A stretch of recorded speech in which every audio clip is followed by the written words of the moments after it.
Thank you so much for joining me for an exciting presentation of how to stay proactive in a socially reactive world.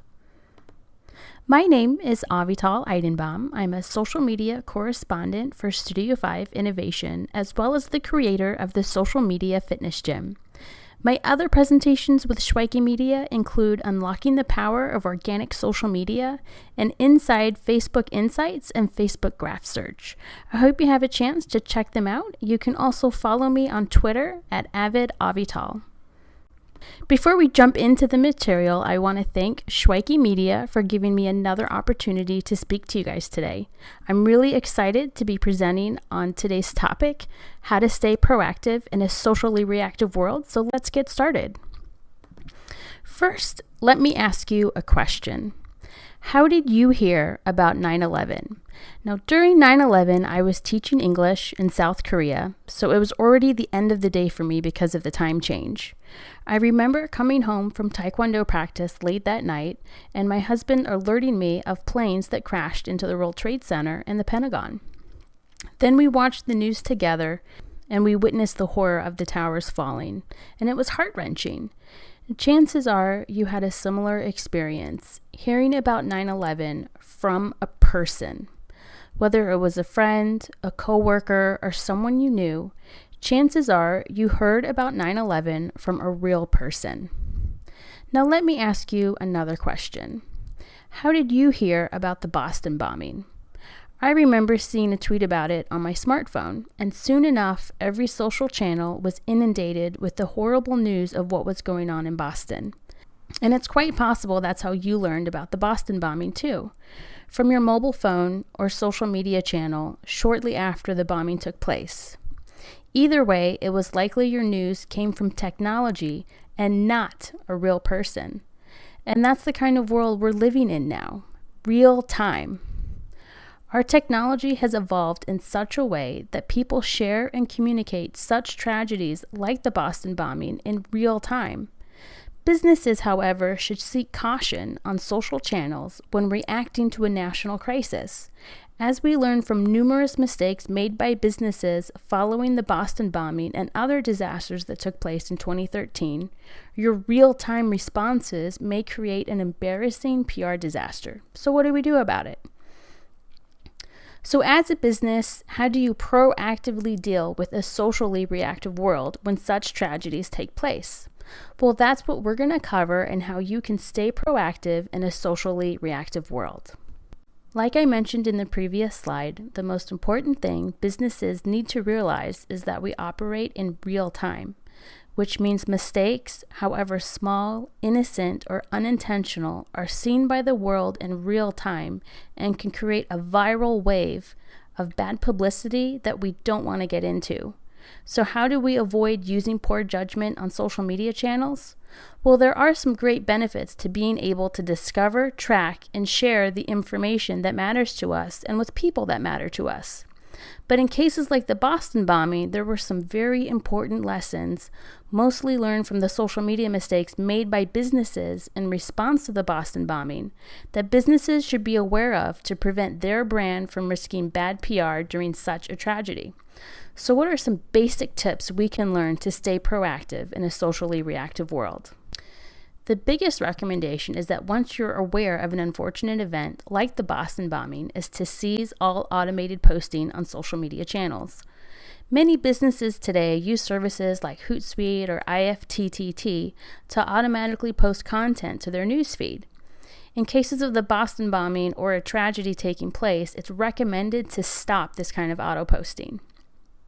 This is something that's really easy to do if you are using something like Hootsuite or a related service. And if you are a business, it's best to only post supportive posts. I have bulleted that unless you're a media agency, you shouldn't be posting like a reporter, and this is more my personal opinion. One of the lessons we learned from Boston was that some of the information being shared rapidly on social channels may have been misleading or not completely true. And quite honestly, the last thing you want to do is blast to your social channels information that later turns out to be false or misleading, which is why I feel that unless you're a media agency, Businesses should be a supporter on social channels and not a reporter. The final tip I have for you is to avoid self-promotion. And while this may be obvious to many businesses, turned out to be a valuable lesson learned the hard way by some businesses during the Boston bombing. Let's take a look at one example. This is a screenshot of a tweet posted on the day of the Boston bombing. In honor of Boston and New England, may we suggest whole grain cranberry scones. It likely was not the business's intent to sound so insensitive and self-promoting, but you can understand why the public would be so outraged to see such a post during such a dark time. One post that I did see often was this post, which is a quote made by Mr. Rogers about looking for the helpers who show they care when disaster strikes. It's a very comforting quote, which can also help show your support and respect in times of tragedy. Now, I saw this quote come up many different times in different forms and different ways by different businesses on various social channels. And it's quotes like this that I strongly recommend all businesses have in their arsenal to use in such cases. Now, let's say your business is directly affected by a tragedy or a natural disaster.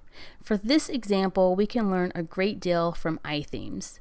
Now, IThemes is a very popular website host to a suite of plugins like Backup Buddy and so on, and they're used frequently by web developers and just so happen to be based in Oklahoma. Following the Oklahoma tornadoes where towns, homes, and lives were destroyed, IThemes posted this on the header of their website and every page on their website. We're fine in Oklahoma. Here's how you can help our neighbors. This is an amazing example to me because IThemes is based in Oklahoma and were directly affected from the tornadoes. They even wrote on their website that a few staff members did lose quite a bit of their possessions from the tornado's destruction, but were grateful their families were safe. And being located in the center of destruction gave them an opportunity to help their community, which is why I think this is a great lesson all businesses can learn from, especially when disaster strikes so close to home. Another mistake that got quite a bit of spotlight last year were mistakes or bad choices made by employees of businesses. The picture at the top is a woman who decided to dress as a Boston bomber victim for Halloween. This picture caused such an uproar on social channels that one of the many consequences this poor woman faced, aside from being cyberbullied, was being fired from her job. Her bad choice in her costume created such negative publicity for her employer, she was eventually terminated. Another example is a man who accidentally posted something very personal to his business's Twitter account. Now, this accident was unintentional, but still created negative publicity for his business. Another example of a business getting bad PR is from a disgruntled employee. In this case, a man posted negative tweets onto the business's Twitter feed after being fired from his employer. The negative tweets angered customers and became bad PR for the business. So how can we take these mistakes and turn them into proactive tips for your business? One recommendation is to seek a second opinion before posting anything. What may sound okay to you could be potentially offensive to someone else, which is why it's a good idea to seek a second opinion before posting anything. A second tip, which is a little obvious but still important, is to double check which account you're posting to before you're actually posting something, especially if it's something that's really personal. We've seen many mistakes recently of businesses retweeting and posting information that included links that weren't double checked and were actually links that were sent to inappropriate websites or contained inappropriate pictures. It's really easy to double check your links and what you're actually sending before you send it. So always double check which account you're posting and any links you're including in your posts. One way to help make sure that you're only posting business posts on your business account and personal posts on your personal account is learning a lesson from Disney. Now, I went to school in LA, and I had many friends who worked at Disneyland, and one of the many strict rules I learned about being a Disneyland employee was that it was strict company policy that you could not wear your Disney costume outside of Disneyland. If you were caught doing so, you were immediately terminated. This had to do with keeping a very positive and clean image Disney's brand represents to the public. Let's say a Disneyland employee was caught doing something wrong, like getting in a fight in a bar, for example.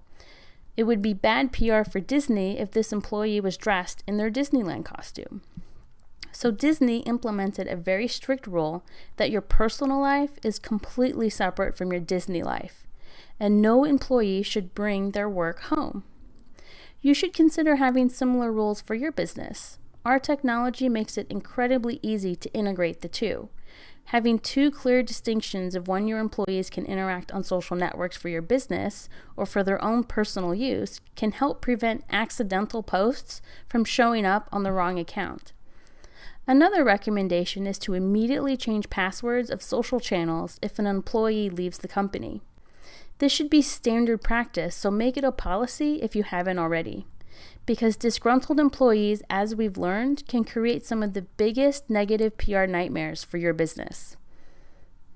Another problem that I see many businesses getting into is accessing their Facebook page. If you have someone create your page, you should have immediately been assigned manager of that page. If not, you're putting yourself at great risk. Here's why. A manager has access to all the features of your page, whether it's to unpublish your page, add or delete admin roles, and so on. Only a manager can make these changes.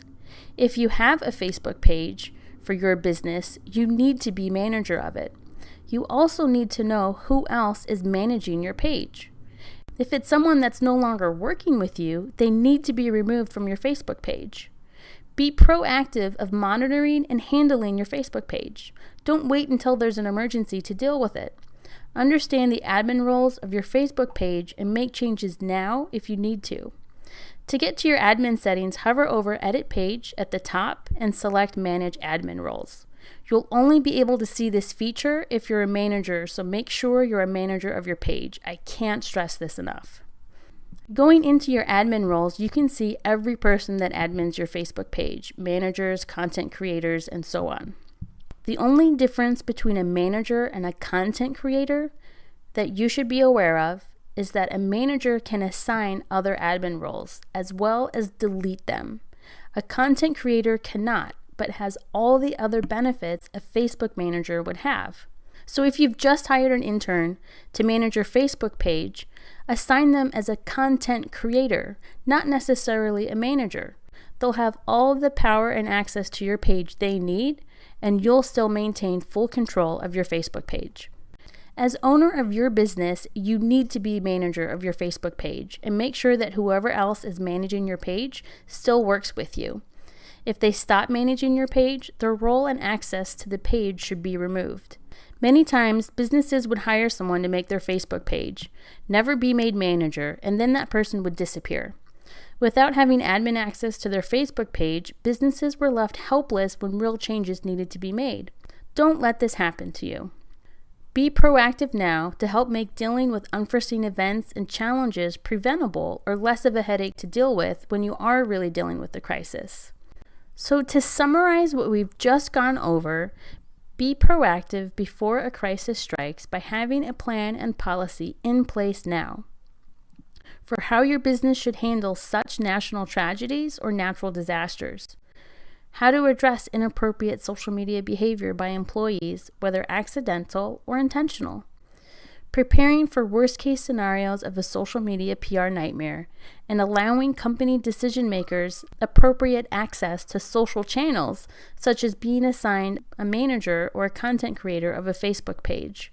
Well, that concludes this presentation. Thank you so much for joining me. My name is Avital Eidenbaum. I want to thank Schweike Media once again for giving me an opportunity to present. We look forward to seeing you guys again. Thank you so much.